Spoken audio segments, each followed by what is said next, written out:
Hello everyone, আমি নিশান্ত। তো চলো আজকে আমি দেখাই তোমাদেরকে আমার লাইফের একটা সাধারণ দিন।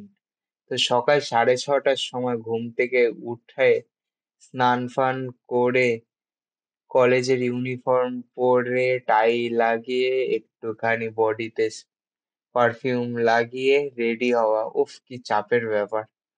তাও কি করব, করতে তো হবেই যখন কলেজে ভর্তি হয়েছি। তো তারপরে বাড়ি থেকে বেরিয়ে গেলাম। এই চলে এলাম আমি সেলিমপুর বাস স্ট্যান্ডে।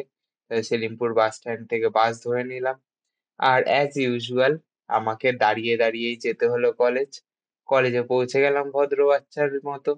এবারে কলেজে গিয়ে দেখি এখনো কেউ আসেনি, আর আজকে আমার এক্সাম, জানি না কি লিখবো।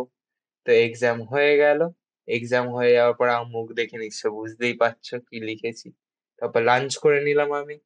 লাঞ্চ করার পরে আমাদেরকে ক্লাস করতে হলো, সব থেকে বড় ব্যাপার। ক্লাস করে 4:10-এ ছুটি হলো, আমি উবের শাটেল নিলাম। উবের শাটেল নিয়ে বাড়ির দিকে রওনা দিলাম। আর এই পৌঁছে গেলাম আমি বাড়ি। বাড়ি গিয়ে একটু ফ্রেশ ট্রেশ হয়ে নিলাম। ফ্রেশ হয়ে যাওয়ার পরে মা করে দিল একটুখানি সুজির উপমা। তা উপমাটা খেলাম।